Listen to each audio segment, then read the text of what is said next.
doing this. And then tomorrow we're off to Freiburg, Maine. We'll be doing church up there on Sunday. Curtis Childs will be doing church down here on Sunday. And anyhow, it's great to get on the road, see some different parts of the country, speak to some different people, and inevitably run across some New Church Live folks on the path. So today we're talking about is this idea of transcendent horizons, and it's such a beautiful concept. I'm getting this from Richard Beck. It's well worthwhile reading, and Richard Beck had this idea, like with Christianity, what Christianity really gives us is transcendent horizons. It gives us horizons beyond just our normal food, clothing, shelter, just sort of our economic necessities, and that there's this horizon that is out there, and that horizon is this incredibly deep, beautiful thing. It's where this transcendent horizon creates our sense of beauty, creates our sense of meaning, creates our sense of story, creates our sense of purpose. And that's why, again, like the Christian message is so fascinating with how Jesus kind of gives us this perspective of we have this transcendent horizon that we're moving towards. He talks about that a lot. My Father's home are many mansions. He talks about that a lot. But then it also bends right back around into the here and now. And then bending right back around into the here and now, how are you going to live it right now? Here's the horizon. How are you going to live it right now? And how are you going to make sure that it always has that really life-giving way of looking outward? And it's a beautiful, beautiful concept, this idea of transcendent horizons. And we have to keep that in our minds because it's so easy to just sort of give up on it. I tend to think one of the biggest challenges we have is just simple apathy. Apathy, I think, is much, much harder to get over than anything else because you're like, oh, does it really matter? It's just too much of a grind. I'm just going to sit down and live my life in a very kind of gray, two-dimensional way. And we'll miss some stuff there. We might find some happiness, we might find some distraction, but we certainly aren't going to find any depth of meaning.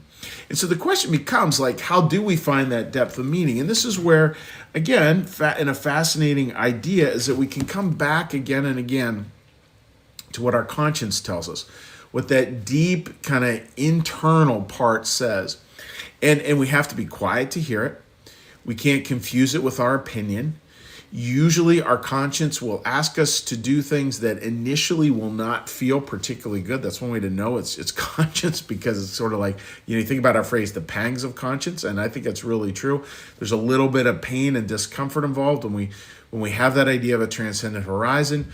We sort of know that something's amiss, and part of us will just want to, but I don't want to get into it. I'm just going to live my life, let everybody else figure this out. But that pang of conscience says, nope, there's that transcendent horizon. That's how God's speaking to us. I need to move towards that as best I can. And here's a beautiful line for the book Secrets of Heaven, talking about how that can work. People of depth, by their very nature, love to speak and act freely, not under force. So that's when we're coming from that conscious, when we're coming from that part, we're free because it's unconditional love. We're just coming from a place of unconditional love. It means that I'm able to speak it, and how you hear it is how you hear it. You may agree, you may disagree, but it doesn't matter because we're coming from the place of unconditional love, where it's not based on someone else's reaction. That doesn't mean we don't care or we don't hear. Of course we care, and of course we hear. But it's just not driving us. We're trying to come from the better angels of our nature. In people like this, the inner dimension drives the outer dimension, not the reverse. So it's our souls are in charge now. So people with conscience do not swear. And here they're talking about swearing is like they have to make an external oath to be believed. It's a belief that's engraved on the heart. Still less do people with a perception of what is good and true, heavenly people in other words.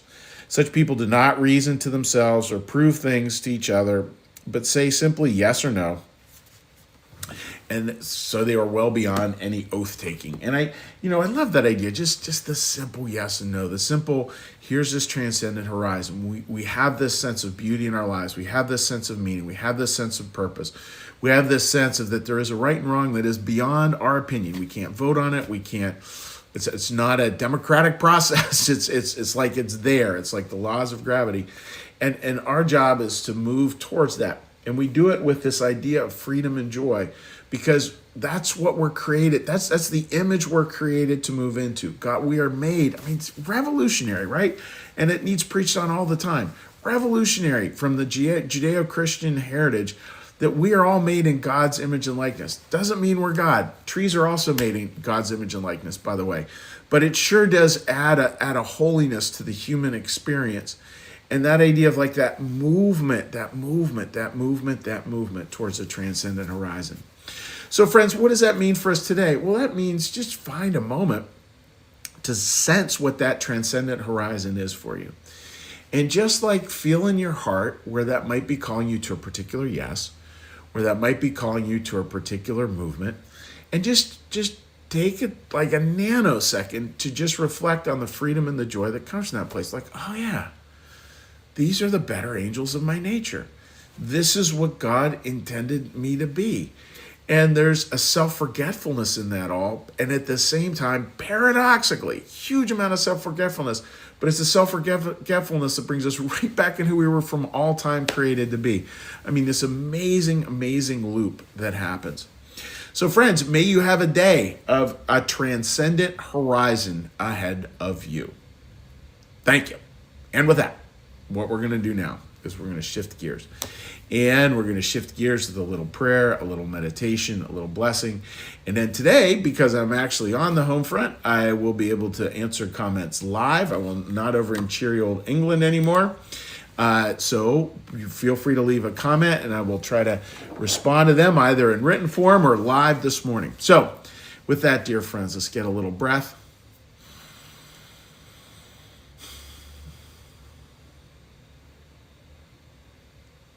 Be still and know that I am God. Be still and know that I am. Be still and know that I.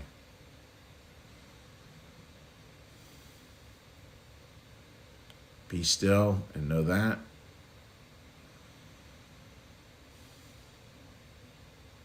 Be still and know.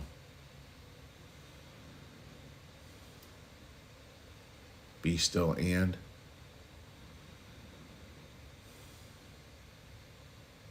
Be still. Be.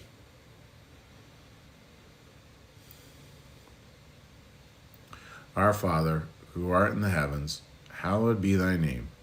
Thy kingdom come, thy will be done, as in heaven, so upon the earth. Give us this day our daily bread, and forgive us our debts, as we also forgive our debtors. And lead us not into temptation, but deliver us from evil. For thine is the kingdom, and the power, and the glory forever. Amen. May the Lord bless you and keep you.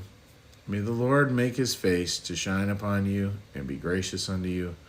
May the Lord lift up his countenance upon you, bring you peace, and bring you home. Amen.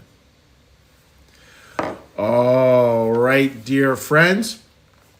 So we're going to hop on over to here, look at some little comments here. See what people have to say. All right, Linda, good morning to you. I hope you're doing well. Deneen, great to see you. And I was thinking about you. I saw that's a hard anniversary you folks had a couple of weeks ago. So anyhow, my heart's with you guys. Hope you're doing well, my friend. Hope your wonderful family is doing well as well. And let me take a look here. Oops, sorry, friends. It's not scrolling very quickly today. All right, no comments over there. Oh, wait, there are some comments over there. Sorry. All right. Tignone, hello, love and blessings to you all. I totally agree with that. And Marcus, good morning to you. Thank you, Marcus, for the reminder getting this Facebook stuff online. Marcus does all kinds of amazing stuff, folks. A little shout out to Marcus. You know, we got occasionally Facebook stuff gets hacked and you need to go back through and reset it all up. Anyways, we had that happen yesterday and got it all done. So that's all good, and thank you for that, Marcus. So friends, may you have a blessed day, transcendent horizon. May you just have a wonderful time moving forward with the better angels of your nature. God bless. Take